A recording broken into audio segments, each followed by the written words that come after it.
Karnataka CM Siddaramaiah CM seat తుమ్మితే ఊడిపోయే ముక్కులా తయారైంది. దినదిన గండం అన్నట్లుగా తయారైంది ఆయన పోస్టు పరిస్థితి. నిన్న మొన్నటి వరకు సీఎం మార్పు ఉంటుందేమో అన్న అనుమానాలు కన్నా ఉన్నాయి. ఈ నేపథ్యంలో deputy CM DK Shivakumar clarity ఇచ్చారు, అలాంటిది ఏమీ లేదు, సిద్ధరామయ్య కొనసాగుతారని. కానీ మరొకసారి కర్ణాటకలో సీఎం మార్పు ఖాయం అంటూ సంకేతాలు ఇచ్చినట్లుగా తెలుస్తోంది కాంగ్రెస్ హైకమాండ్. డిసెంబర్ 1న కొత్త ముఖ్యమంత్రి పేరు ప్రకటన ఉండబోతోంది అంటూ తెలుస్తోంది. సీఎం పదవిపై డీకే శివకుమార్ పట్టు వీడలేదు అంటూ మరికొందరు అంటున్నారు. పవర్ షేరింగ్ ను గుర్తు చేస్తూ డీకే ఒక ట్వీట్ కూడా చేశారట. విశ్వంలో అతి గొప్ప శక్తి మాట నిలబెట్టుకోవడమేనంటూ ఆయన చేశారు ఒక ట్వీట్. కన్నడ రాజకీయాల్లో ఇప్పుడు డీకే ట్వీట్ హాట్ టాపిక్ గా మారింది. మరోవైపు డీకే శివకుమార్ ఫోన్కు రాహుల్ స్పందించలేదు అంటూ సమాచారం అందుతోంది. కానీ డీకేను సీఎంను చేయాలంటూ ఎమ్మెల్యేల ఒత్తిడి పెరిగిందని ఈ నేపథ్యంలోనే డీకే శివకుమార్కు రాహుల్ ఒక మెసేజ్ చేశారట, వాట్సాప్ మెసేజ్. త్వరలో మార్పు ఉండబోతోంది, జస్ట్ వెయిట్ అంటూ ఆయన ఒక మెసేజ్ చేశారు అంటూ సమాచారం అందుతోంది. సో మొత్తం మీద మరొకసారి కర్ణాటకలో సీఎం ఎవరు, నెక్స్ట్ సీఎం మార్పు ఉండబోతుందా అనేటువంటి చర్చకు మరొకసారి తెరలేచిందనే చెప్పాలి. ఈ నేపథ్యంలో అతి త్వరలో ఈ మార్పు పక్కా అంటూ తెలుస్తోంది. ఇప్పటికే కాంగ్రెస్ అధిష్టానం ఈ విషయంలో కన్ఫర్మ్ అయిపోయింది, ఇక డెసిషన్ తీసుకుంది, ఇక అమలు చేయడమే తరువాయి అంటూ కూడా తెలుస్తోంది. సో మరొకసారి సిద్ధరామయ్య ఏం చేయబోతున్నారు? నిన్న మొన్నటి దాకా డీకే శివకుమార్ నెక్స్ట్ టైం సీఎంగా ఉండడానికి నేను ఒప్పుకుంటాను, ఈ 5 ఏళ్లు నేనే కొనసాగుతాను, నెక్స్ట్ టైం ఆయన పేరే సీఎంగా ప్రకటించుకోండి కావాలంటే నెక్స్ట్ ఎలక్షన్స్కి అని చెప్పేసి కొంత లాబింగ్ చేశారని, అక్కడ బార్గెయిన్ చేశారని, ఈ నేపథ్యంలో అధిష్టానం ఓకే అందని, లేదంటే అసంతృప్త నాయకులకి మంత్రి పదవులు కేటాయించాలి ఎమ్మెల్యేలకి అంటూ నిర్ణయం తీసుకుందని, ఇక్కడితో ఇష్యూ క్లియర్ అయిపోయిందని డీకే శివకుమార్ కూడా దీనికి సంబంధించి స్పందించారు. అలాంటిదేమీ లేదు, మొత్తం 140 మంది ఎమ్మెల్యేలు నా వాళ్లే, అలా నేను ఇలా చీలికలు తేవడం నాకు ఇష్టం ఉండదు, అలాంటి పాలిటిక్స్ నా బ్లడ్లోనే లేవు, నా రక్తం అలాంటిది కాదు అంటూ ఆయన మాట్లాడినటువంటి మాటలు మనం చూసాం. ఈ నేపథ్యంలో ఇప్పుడు ఏం జరగబోతోంది, మరి ఇప్పుడు ఈ లీక్లు మళ్ళీ ఎందుకు వస్తున్నాయి, డీకే శివకుమార్ చేసినటువంటి ఈ ట్వీట్ని మనం ఎలా చూడాలి? మొత్తం మీద ఈ అంశం మరొకసారి చర్చకు వచ్చింది. మరొకసారి ఖచ్చితంగా సీఎం మార్పు ఉండబోతోంది అంటూ తెలుస్తోంది. సో మీరేమనుకుంటున్నారు, ఏం జరగబోతుందని మీ అభిప్రాయం కామెంట్ చేసే ప్రయత్నం చేయండి. మధు జాయిన్ అవుతున్నారు, మా ప్రతినిధి మధుని అడిగి ఒకసారి మనం మాట్లాడదాం, తెలుసుకునే ప్రయత్నం చేద్దాం తాజా సమాచారం ఎలా ఉంది అనేది. మధు, నిన్న మొన్నటి వరకు చర్చ జరిగింది, డీకే శివకుమార్ క్లారిటీ ఇచ్చేశారు, అలాంటిది ఏమీ లేదు, నేను అలాంటి పని చేయను, నేను అలా చీలిక తీసుకురాను ఎమ్మెల్యేలో అని చెప్పారు. సీఎంగా సిద్ధరామయ్య ఉంటారన్నారు. ఇంకో పక్క చూస్తే అంటే డీకే శివకుమార్ పైకి అలాంటిది ఏమీ లేదని చెప్తున్నా సరే ఇంటర్నల్గా ఆయన సీఎం చైర్లో కూర్చోవాలనే తపనతోనే ఉన్నారా?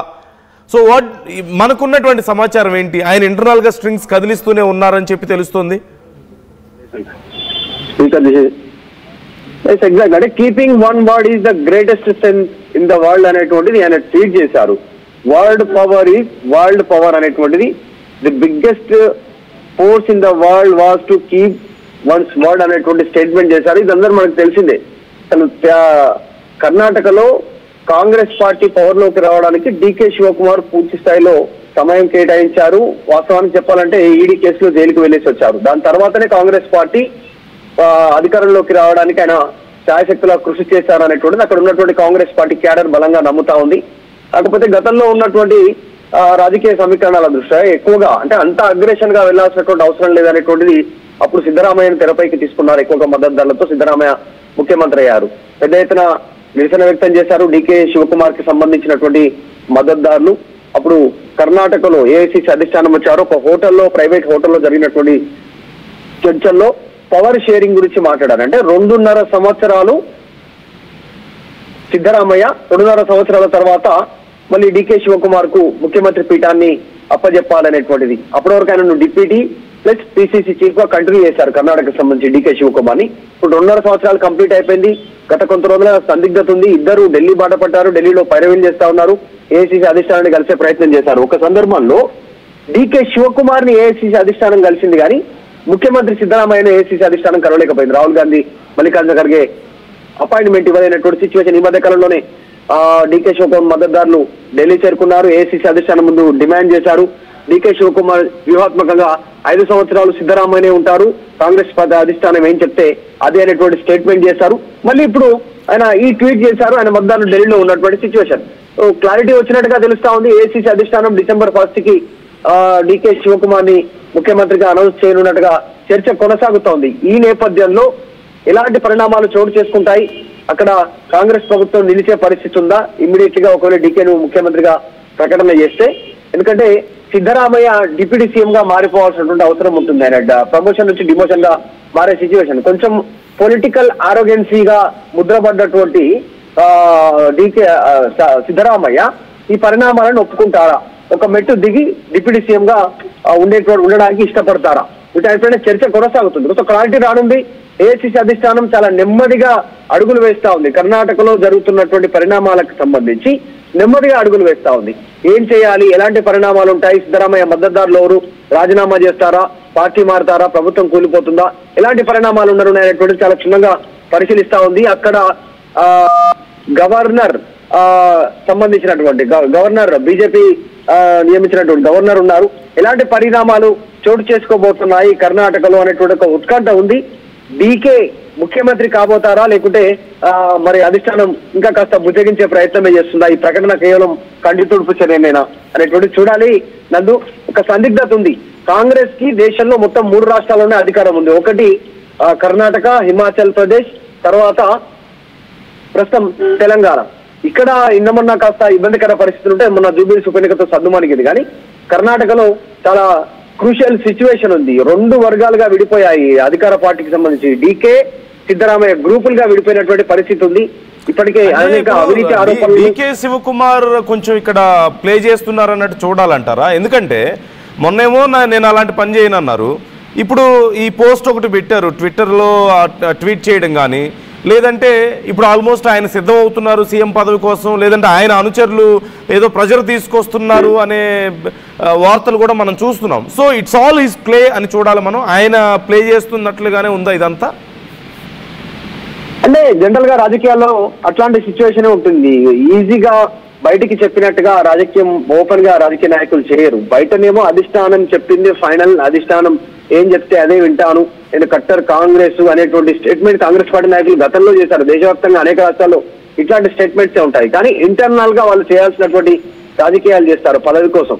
డీకే శివకుమార్ కి సంబంధించి ఈ మధ్యకాలంలో కర్ణాటకలో జరుగుతున్నటువంటి పరిణామాలు గమనిస్తే సోషల్ మీడియాలో, కర్ణాటక సోషల్ మీడియాలో పెద్ద ఎత్తున ప్రచారం జరుగుతుంది. ఏంటంటే డీకే శివకుమార్ జైలు కేసులో, ఈడీ కేసులో తిహార్ జైల్లో ఉన్నటువంటి సందర్భంలో ఆయన తండ్రి చనిపోయారు. తండ్రి చనిపోయినప్పటికీ కూడా ఆయన బెయిల్ తీసుకోవడానికి నిరాకరించారు. అంటే జనరల్ గా వస్తాను ఈ టైంలో బయటికి రానటువంటి అంత గ్రడ్జ్ తో పొలిటికల్ బీజేపీ పార్టీ వారి రైవల్ పార్టీ పైన ఉండి అధికారంలోకి తెచ్చే ప్రయత్నం చేశారు. ఆయన తండ్రి చనిపోయినా బయటికి రాలేదనేటువంటి ఒక మద్దతు మొత్తం కాంగ్రెస్ కర్ణాటకలో చర్చ జరుగుతా ఉంది. సిద్ధరామయ్య డీకే శివకుమార్ తెచ్చినటువంటి అధికార పీఠం పైన కూర్చున్నారనేటువంటి సోషల్ మీడియాలో ప్రచారం చేస్తున్నాడు. మెల్లిగా స్పీడ్ పెంచే ప్రయత్నం చేస్తున్నాడు. డీకేనేమో బయటికి అట్లా మాట్లాడుతున్నా, ఇంటర్నల్ గా మాత్రం డీకేకు పూర్తి స్థాయిలో కర్ణాటకలో మద్దతు పెరుగుతా ఉంది కాంగ్రెస్ లో. సో ఏం జరగనుందనేటువంటి చర్చ ఉంది. మరి డీకే పైకి అధిష్టానం వైపు మాట్లాడుతున్నా డీకే మద్దతుదారులు వినట్లేదు. ఆయనకు సంబంధించిన వర్గీయులు, ఎమ్మెల్యేలు, మిగతా నాయకులు మూకుమ్మడి రాజీనామాలు చేసే అవకాశం ఉందనే చర్చ కొనసాగుతుంది. ఈ నేపథ్యంలోనే అధిష్టానం నిర్ణయం తీసుకున్నట్టుగా చర్చ కొనసాగుతుంది. కాకపోతే సిద్ధరామయ్యను ఎట్లా బుజ్జగిస్తారనేటువంటిది ఒక బిగ్ టాస్క్ ఇప్పుడు ఏఐసీసీ అధిష్టానానికి. Okay, right. Thank you Madhu, thanks for the details. మొత్తం మీద డీకే శివకుమార్